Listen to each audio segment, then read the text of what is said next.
Qui si narra la storia della prima giovinezza di Turi Giuliano.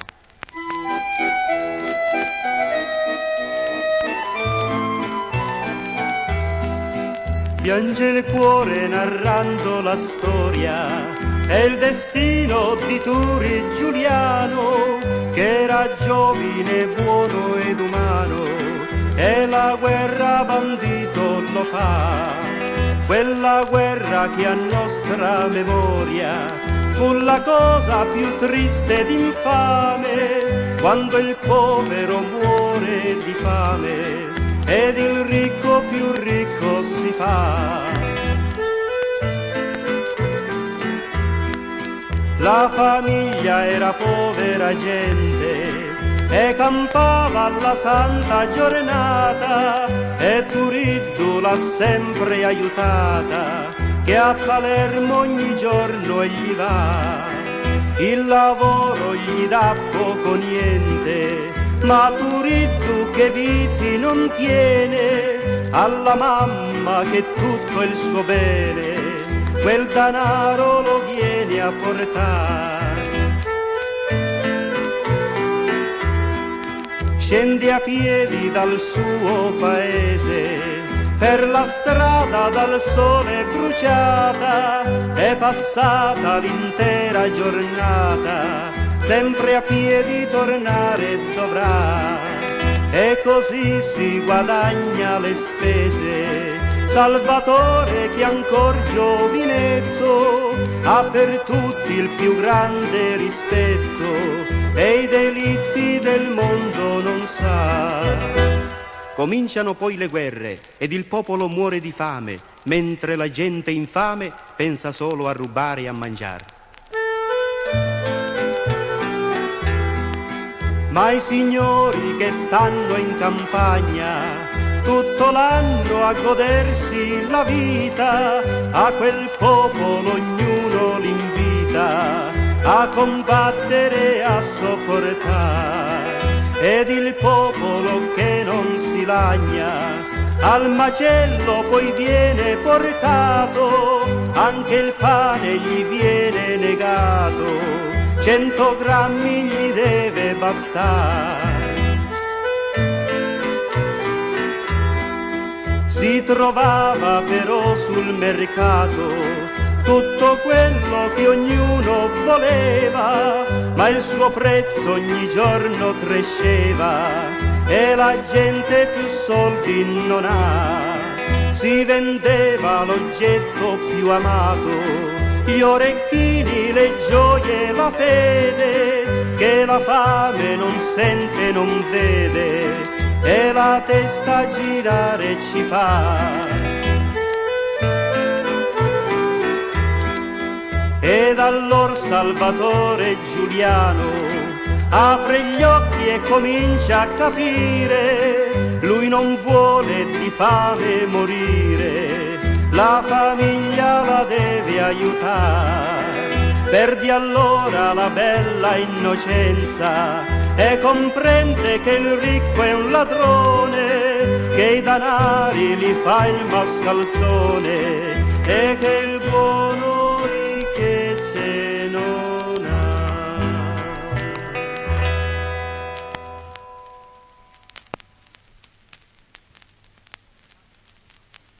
Intanto passano i giorni e Salvatore ha fame. È diventato ormai un bel giovanottone e non può restare quindi senza mangiare.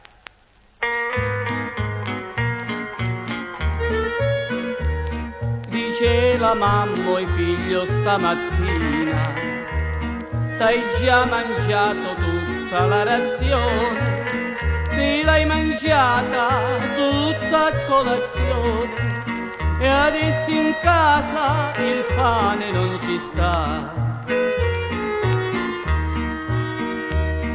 Oh mamma mia, non basta la razione, non posso più campare con 100 grammi, un po' di pasta fammi, che questa vita non posso continuare.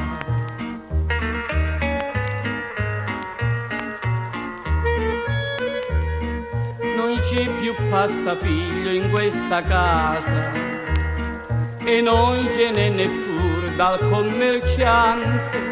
Aspetta un poco, aspettami un istante, che qualche cosa io cerco di trovare.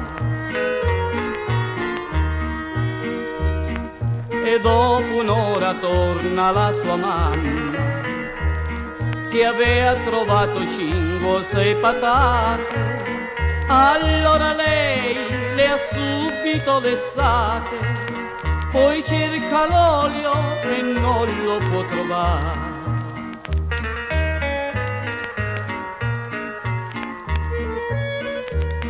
Dormire una parola quella sera, a stomaco digiuno e mente scura, non può dormire, non passano le ore, che Salvatore si mette a pensare.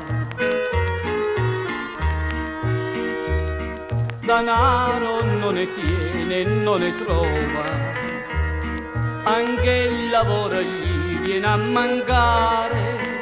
Allora pensa che tutta la famiglia, tra fame e stenti, la vita passerà.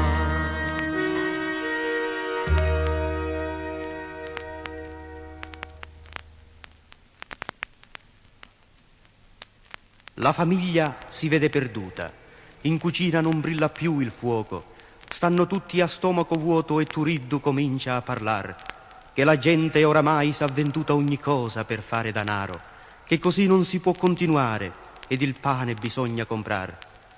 E fu così che Turiddu diventa contrabbandiere per la fame.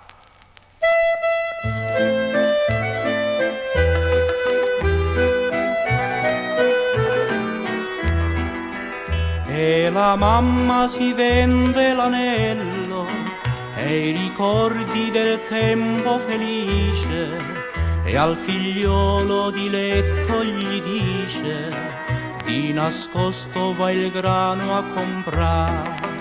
Il principio mortale fu quello che portò la più grande sventura, per sfuggire alla fame più dura Salvatore bandito sarà.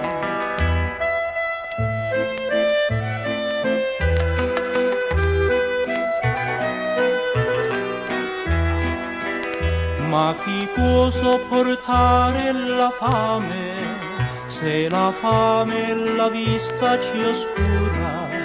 Pancia vuota non tiene paura e la notte dormire non fa.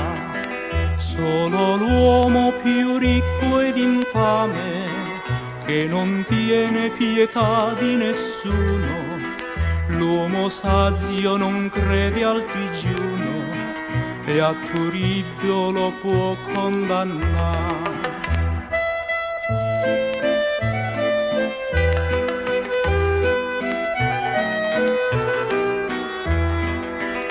Salvatore sa il grano comprato con quei soldi dell'oro venduto, ed intanto già pensa al minuto che quel pane mangiar si potrà, quel bel pane così profumato, non appena che è uscito dal forno, ma d'un tratto si guarda d'attorno, è una scena terribile appare.